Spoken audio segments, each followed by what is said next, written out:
வாரும் இயேசுநாதா, வாரும் இயேசுநாதா, எந்தன் இதயம் தேடிடும் அன்பே நீ. வாரும் இயேசுநாதா,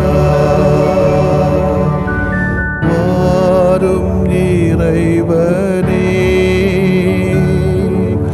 வாரும் இறைவனே, எந்தன் இதயம் தேடிடும் அன்பே நீ. வாரும் இறைவனே, வாரும் இறையாவியே, வாரும் இறையாவியே, எந்தன் இதயம் தேடிடும் அன்பே நீ. வாரும் இறையாவியே.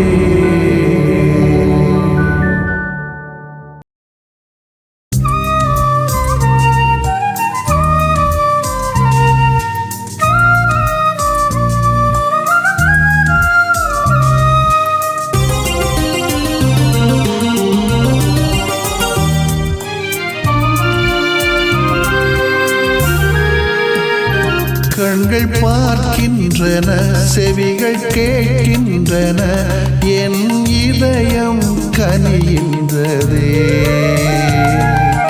கலக்கம் உனக்கில்லையே, கலக்கம் உனக்கில்லையே.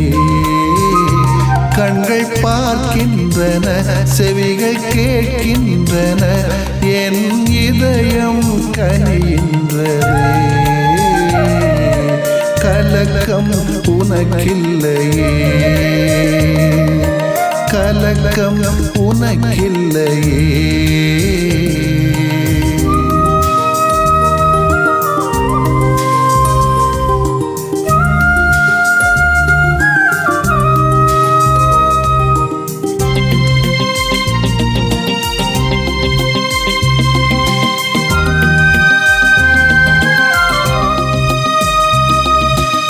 என்னை நீ புகலிடமாக்குவாய், உள்ளமதில் உறைவிடமாக்குவாய். என்னை நீ புகலிடமாக்குவாய், உள்ளமதில் உறைவிடமாக்குவாய். தீமைகள் உனை என்றும் தீண்டாது, தீமைகள் உனை என்றும் தீண்டாது, என்றும் உன்னை தாங்கும் இறைவன் நானே, என்றும் உன்னை தாங்கும் இறைவன் நானே. கண்கள் பார்க்கின்றன, செவிகள் கேட்கின்றன, என் இதயம் கனிகின்றதே. கலக்கம் உனக்கில்லையே, கலக்கம் உனக்கில்லையே.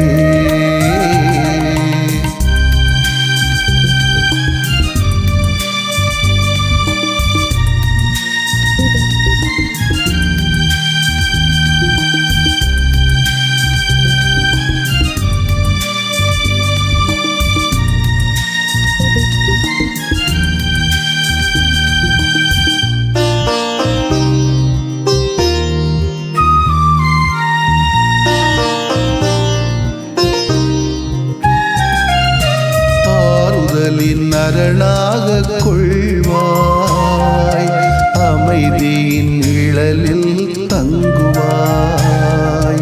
ஆறுதலில் அரணாக கொள்வாய், அமைதியின் நிழலில் தங்குவாய்.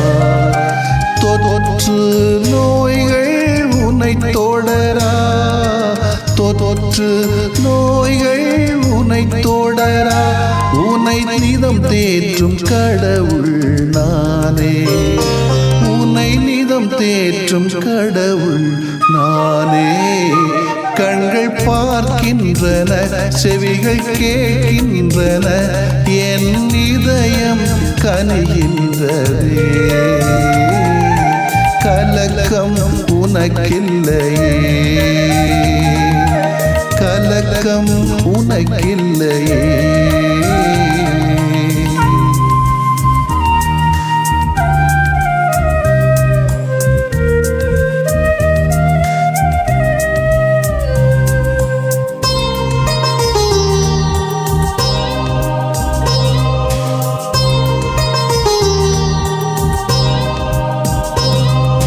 மன்றாடும் உனக்கு பதிலளிப்பேன், மீட்பின் பரிசாய் உனக்களிப்பேன்.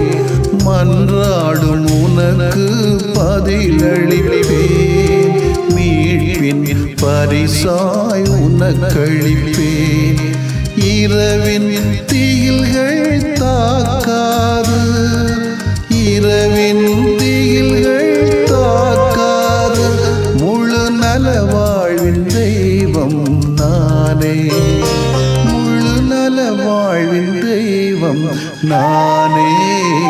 கண்கள் பார்க்கின்றன, செவிகள் கேட்கின்றன, என் இதயம் கனிகின்றதே.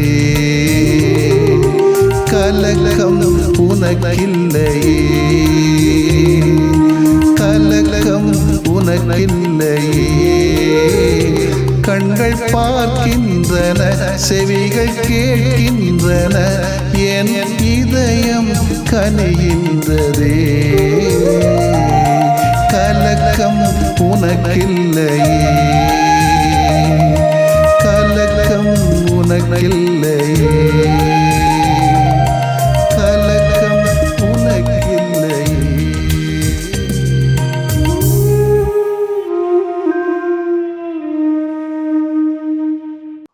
மத்தேயு எழுதிய நற்செய்தி அலகு 23 இறை சொற்றொடர்கள் 1 முதல் 12 முடிய.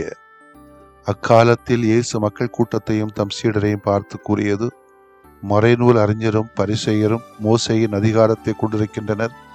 ஆகவே அவர்கள் என்னென்ன செய்யும்படி உங்களிடம் கூறுகிறார்களோ அவற்றையெல்லாம் கடைபிடித்து நடந்து வாருங்கள். ஆனால் அவர்கள் செய்வது போல நீங்கள் செய்யாதீர்கள். ஏனெனில் அவர்கள் சொல்லுவார்கள், செயலில் காட்ட மாட்டார்கள். சுமத்தற்கரிய பழுவான சுமைகளை கட்டி மக்களின் தோளில் அவர்கள் வைக்கிறார்கள். ஆனால் அவர்கள் தங்கள் விரலால் தொட்டு அசைக்க கூட முன் வர மாட்டார்கள். தாங்கள் செய்வதெல்லாம் மக்கள் பார்க்க வேண்டும் என்றே அவர்கள் செய்கிறார்கள். தங்கள் மறைநூல் வாசகப்பட்டைகளை அகலமாக்குகிறார்கள், அங்கியின் குஞ்சங்களை பெரிதாக்குகிறார்கள். விருந்துகளில் முதன்மையான இடங்களையும் தொழுகை கூடங்களில் முதன்மையான இருக்கைகளையும் விரும்புகின்றார்கள். சந்தை வெளிகளில் மக்கள் தங்களுக்கு வணக்கம் செலுத்துவதையும் ரபி என அழைப்பதையும் விரும்புகின்றார்கள். ஆனால் நீங்கள் ரபி என அழைக்கப்பட வேண்டாம், ஏனெனில் உங்களுக்கு போதகர் ஒருவரே. நீங்கள் யாவரும் சகோதரர் சகோதரிகள். இம்மண்ணுலகில் உள்ள எவரையும் தந்தை என நீங்கள் அழைக்க வேண்டாம், ஏனெனில் உங்கள் தந்தை ஒருவரே, அவர் விண்ணகத்தில் இருக்கிறார். நீங்கள் ஆசிரியர் எனவும் அழைக்கப்பட வேண்டாம், ஏனெனில் கிறிஸ்து ஒருவரே உங்கள் ஆசிரியர். உங்களுள் பெரியவர் உங்களுக்கு தொண்டராக இருக்க வேண்டும். தம்மை தாமே உயர்த்துகிறவர் எவரும் தாழ்த்த பெறுவர், தம்மை தாமே தாழ்த்துகிறவர் எவரும் உயர்த்த பெறுவர். ஆண்டவரின் அருள்வாக்கு. இறைவா உமக்கு நன்றி. கிறிஸ்து இயேசுவிலே பிரியமுள்ள சகோதரிகளே சகோதரர்களே, சொல்லுவதை செய்வோம், செய்வதை சொல்லுவோம். இன்றைய நவீன கால அரசியல் வாழ்வை, சமய வாழ்வை, சமூக வாழ்வை, அதிகார வாழ்வை, பணி வாழ்வை நாம் கேட்ட நற்செய்தி வாசகம் பிரதிபலிப்பதாக இருக்கிறது. இன்றைக்கு நம்மிலே பல பேரும் சொல்வதை செய்வதில்லை, செய்வதை சொல்லுவதில்லை. சில பேர் சொல்லுவதை செய்ய முயற்சி எடுக்கிறார்கள், செய்வதை சொல்லவும் முயற்சி எடுக்கிறார்கள். இன்றைக்கு 2 விதமான வர்க்க நிலைகள் இந்த உலகத்தில் இருக்கிறது. ஒன்று ஆளுகிற வர்க்கம், இன்னும் ஒன்று அடிமையாக்கப்படுகிற வர்க்கம். துவக்க காலத்தில் முடி ஆட்சியில் அதிகார வர்க்கமான அரசர்கள் அல்லது குருக்கள் மக்களை தங்களது அடிமைகளாக எண்ணினார்கள். அதிகார வர்க்கத்தினருக்கு பணிவிடை செய்வதற்காகவே படைக்கப்பட்டவர்கள் என எண்ணினார்கள். மன்னர் ஆட்சி ஒளிந்து மக்களாட்சி மலர்ந்தாலும் காட்சிகள் மாறவே இல்லை. தனிநபர் துதி, தனிநபர் வழிபாடு எங்கும் காண கிடக்கிறது.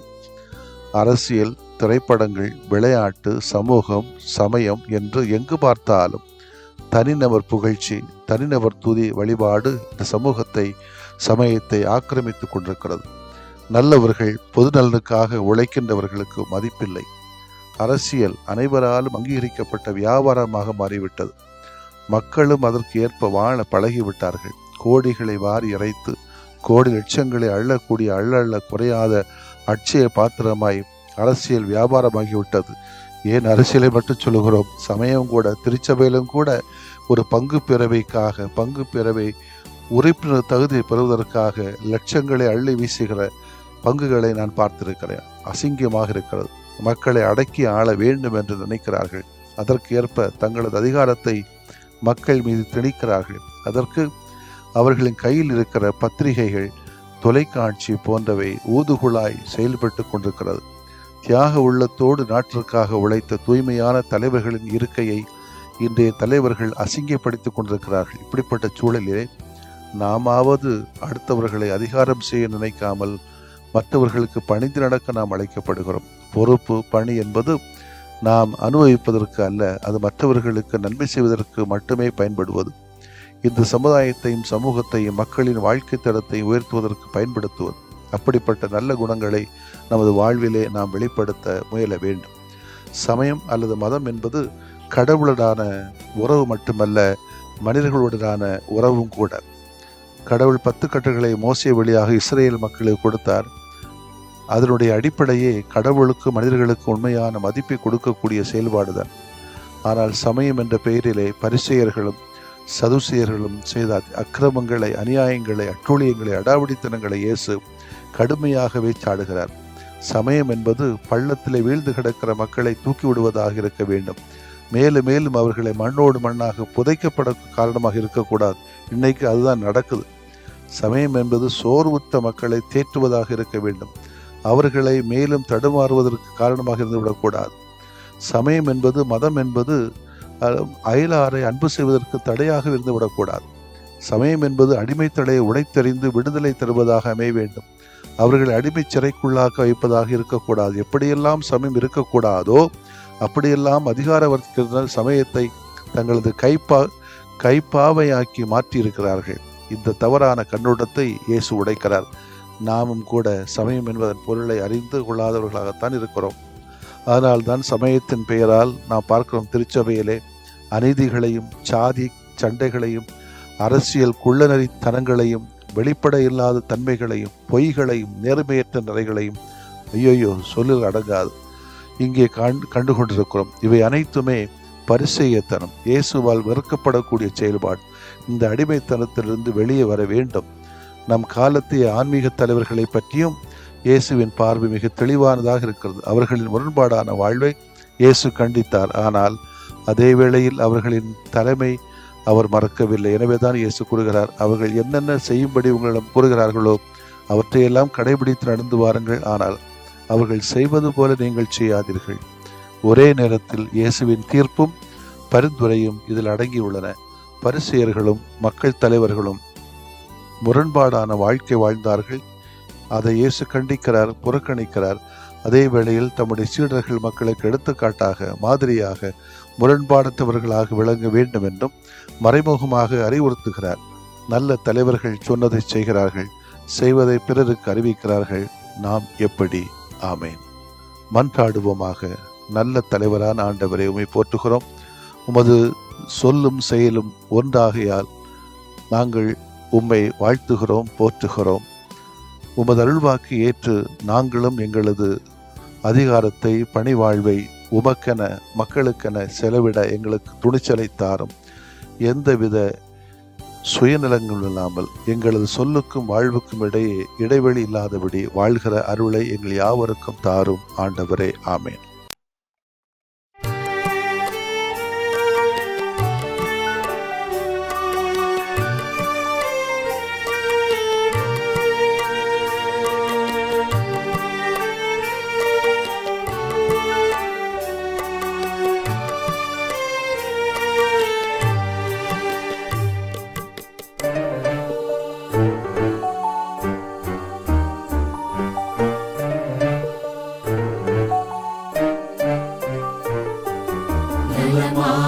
நலமாகையாம் வாழ வரம் தாருமே எம் நிலை மாற்றி உனில் வாழ நலம் தாருமே நலமாகையாம் வாழ வரம் தாருமே எம் நிலை மாற்றி உனில் வாழ நலம் தாருமே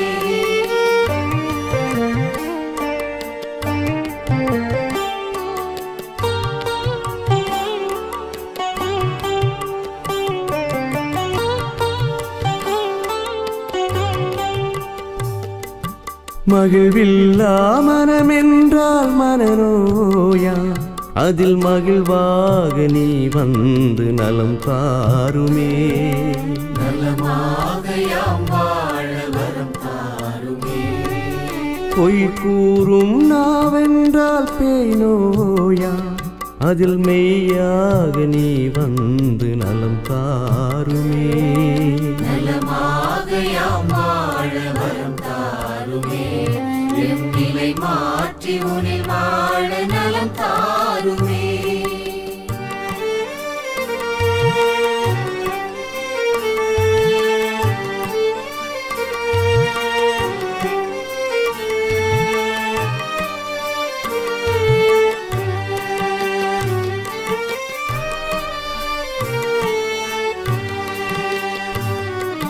பாராட்டா பண்பென்றால் பகை நோயா அதில் பண்பாக நீ வந்து நலம் தாருமே நலமாகையாம் வாழ வரம் தாருமே சினமொன்றே குணமென்றால் சிரம் நோயா அதில் சிரிப்பாக நீ வந்து நலம் தாருமே நலமாகையாம் வாழ வரம் தாருமே எம் நிலை மாற்றி உனில் வாழ நலம் தாருமே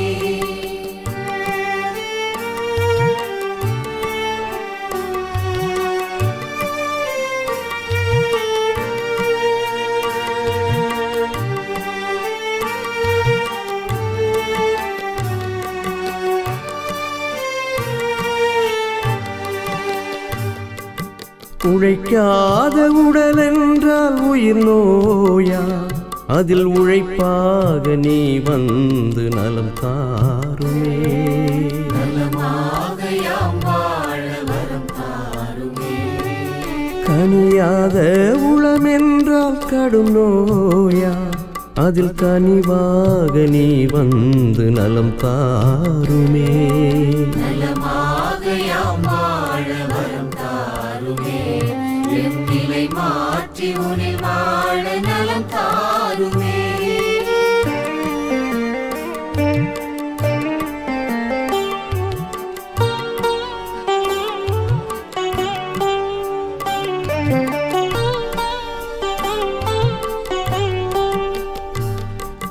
நல்லெண்ணம் இழந்திட்டால் உளநோயா அதில் நல் உணர்வாய் நீ வந்து நலம் தாருமே நலமாகையாம் வாழ வரம் தாருமே நம்பிக்கை களைந்திட்டால் வாழ்வில்லையா அதில் நலமாக்கும் நீ வந்து வாழ்வாகுமே நலமாகையாம் வாழ வரம் தாருமே எம் நிலை மாற்றி உனில் வாழ நலம் தாருமே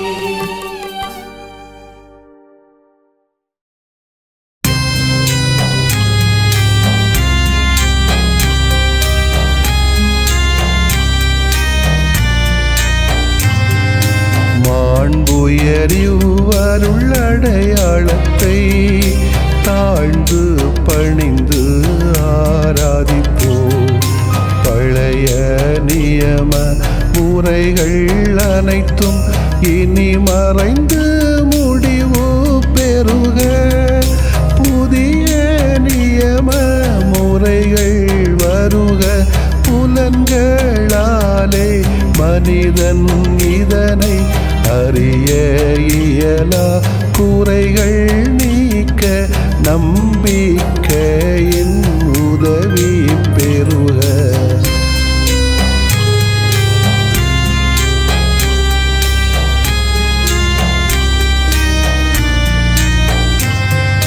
தந்தை அவர்க்கும் மகன் அவர்க்கும் புகழ்ச்சியோடு வெற்றியாக்கும். மீட்பின் பெருமை மாட்சிமையோடு வலிமை வாழ்த்து யாவுமாக. இருவரிடமாய் வருகின்றவராம் தூய ஆவியானவர்க்கும் அளவில்லாத சமப்புகழ்ச்சி என்றுமே உண்டாகுக. ஆமென். வானின்று அவர்களுக்கு அப்பமளித்தீரே, இனிமையெல்லாம் தன்னகத்தில் கொண்ட அப்பம் இதுவே. மன்றாடுவோமாக. இறைவா, இந்த வியப்புக்குரிய அருளடையாளத்திலே உம்முடைய பாடுகளின் நினைவை எங்களுக்கு விட்டு சென்றீ. உமது திருவுடல் திரு ரத்தமாகியவற்றின் தூய மறைபொருளை வணங்கும் நாங்கள் உமது மீட்பின் பயனை இடைவிடாமல் துய்த்து உணர்ந்து மகிழ அருள்வீராக. தந்தையாகிய இறைவனோடு தூய ஆவியாரை ஒன்றிப்பில் இறைவனாய் என்றென்றும் வாழ்ந்து ஆட்சி செய்கின்ற உம்மை மன்றாடுகின்றோ.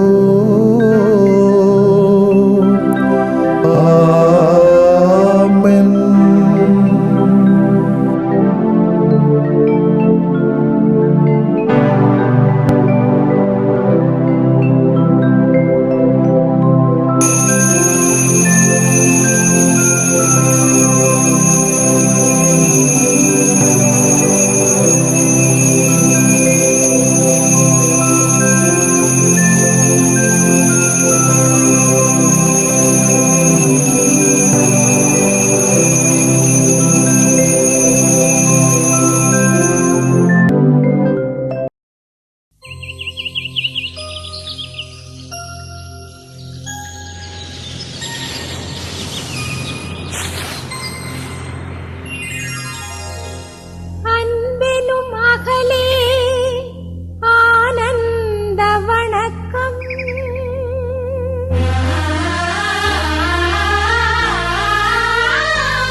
முதல் தலைவா வந்தனம் எங்கள் வந்தனம்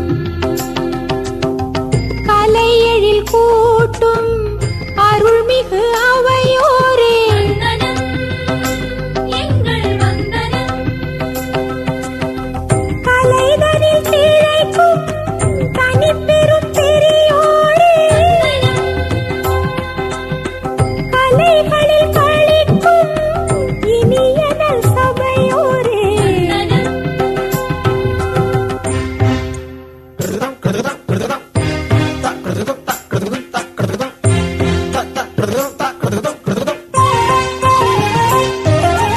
தங்கத் தமிழின் தனிநடையடியில் தமிழின் அழகாம் எரலழ வடிவில் தக்கிட தக்க திமி தைகிறதோ தைகிறதோ தங்கத் தமிழின் தனிநடையடியில் தமிழின் அழகாம் எரலழ வடிவில் அழகில் அமுதாம் மழலை மொழியில் அழகில் அமுதாம் மழலை மொழியில் அமுதா அழகா இறைவா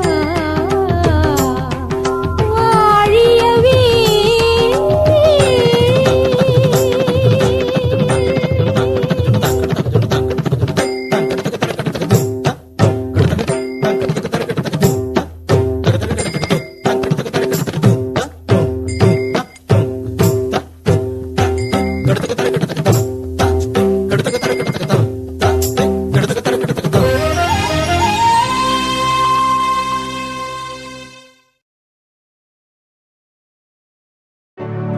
நிலையான புகழுக்குரிய தூய இறை நன்மைக்கு எல்லா காலமும் தொழுகையும் புகழும் போற்றியும் ஆட்சிமையும் உண்டாக கடவது போற்றியும் ஆட்சிமையும் உண்டாக கடவது. தந்தை மகன் தூய ஆவியாரின் பெயராலே ஆமென்.